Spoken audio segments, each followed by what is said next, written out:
It took me a long time just to really hear the difference between them. I mean, once you've heard that difference, you can't really go back, and it seems really really obvious. But when I first started listening to Indian music, and I had my first teacher gave me a CD compilation, and it just had bits of everything, you know, all different instruments and north and south and folk music. And there was Carnatic music on there, but I didn't really know that it was different. But once I I think what really helped me to realize the difference was there's this one Durbar festival video. I think it's these two brothers playing the violin, but they've got the two violins, and then they've got percussionist on either side of the stage. One I think is playing Gatam or Kanjira, and then the other one is Madringam, but one of the two-headed drums that you'd have in Carnatic music. And when I saw that setup and the way that they were interacting, I thought, oh, hang on, this is more like a Shakti concert.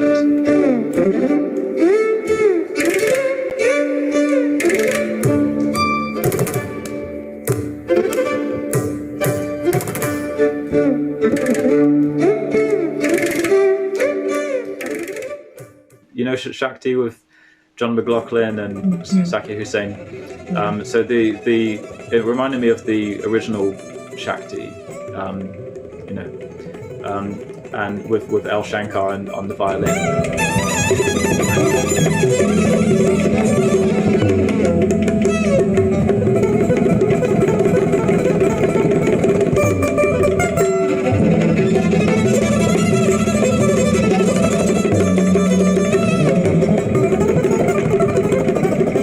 First time that I ever heard a Carnatic musician was L. Shankar, you know, a Carnatic melody player rather than a percussionist. And when I heard him on the Shakti albums, I just thought it was the most incredible playing that I'd ever heard. It was so free, and it just sounded like an expression of nature. It sounded more close to the animal kingdom than it did to a human, just because it was so graceful and so light and delicate, and it just seemed to really know no bounds, you know, it's so free. So I was very familiar with that, but to me that was just John McLaughlin working with Indian classical musicians. It wasn't until I saw more of a traditional setup, and also just visually the way that the stage was set, the way that they sat together, that I made the connection, like, oh, hang on, Shakti is actually more Carnatic than it is Hindustani. So that was a kind of big realization. So yeah, they are quite different. It's difficult to really describe the difference. I mean, the vocalist that I was working with before, she's called Padma Ramanam. She lives in Bristol. Okay. So I don't think you know each other, but she had 14 years of really rigorous training as she was younger, so she was very experienced in that way. But she would say that Carnatic music, the main difference is that in the compositions, the melodies are more rhythmically bound, and they dictate the rhythm. And there's a real emphasis on form, and the compositions are often very long and are sung or performed in their complete form, so a long memorized performance, and really to do with the rhythm is very essential in how that composition is delivered. Whereas with North Indian music, she described it more like hills and valleys. And, you know, you might have the single line of the composition. It may only be 2 lines or something. But the timing can be varied quite a lot. Yeah. So you don't have to stick to exact timing of that phrase. It can be really stretched. And but she didn't really go too much into all of the technical things about rhythm and the conical, and she didn't really break it down so much in that way. It was just all about compositions. So, I mean, are there any main differences? How does it appear in your mind? I don't know, but for me, when I'm listening to both Hindustani and Carnatic, the main thing for me is kind of just like the ornamentation and just kind of like the modulation of the voice, like you said, like that hilly and flowy. That's kind of how I see and visualize Hindustani music. It's just kind of like just the ornamentation. So like in Carnatic music, we use gamakam. So I feel like in Carnatic music, it's more, how do I phrase it? Just more rigid. But when it comes to Hindustani music, it's a bit, I can't really put like the word to it, but it's not as rigid. So for me, listening to both, there's quite a big difference in terms of that. So for me, that's probably the biggest difference when listening to both of those.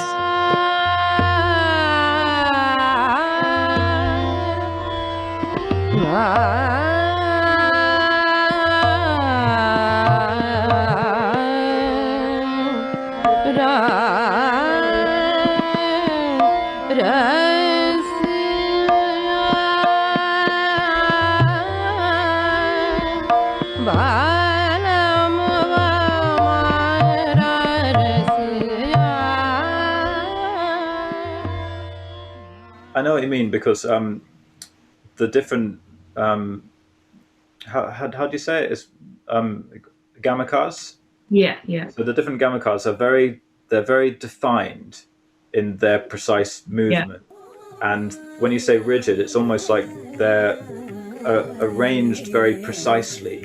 Yeah. So if you have an ornamentation on a note, it will be very sort of there's a consistency, there's an insistence on the particular ornamentation, which is then sort of crystallized. And it's almost more instrumental in that way, because when you do a particular ornamentation on a fretted instrument or bowed instrument, you can kind of do that on repeat, because it becomes a technique, whether it's a bowing technique or a sliding technique, and the voice almost strives for that.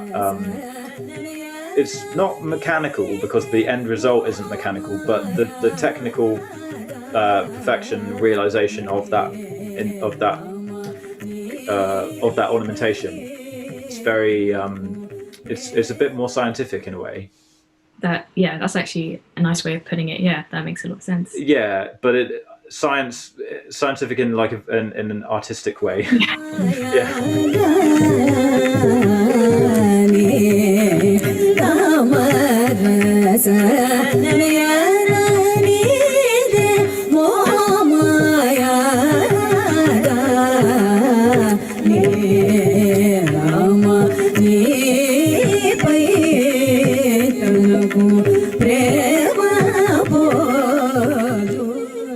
Whereas with North Indian music, I think it's a bit more open-ended, because there are very precise ornamentations, but I haven't come across such a sort of a kind of coded system in the same way. So if I'm having a lesson with Roopa, my teacher, and she's playing the sitar, she'll be doing a little ornamentation, but she won't say, this one is called this, and you do this one and then this one. There aren't really names for things in that way. I mean, there probably are names. I hear other teachers using names, but she would say, well, this is just the way that Shahid Pervez plays Jinjoti, or this is the way that the Rayatt Khan would play this note. It's also that there's an element of it which is more about the personal style of the musician and the way that they unfold the alap, and the way that they particularly like to ornamentate, and the styles, the Gharana, the musical family, and the way that they have their ornamentations would be very different to the way that Ravi Shankar would do it.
Whoa.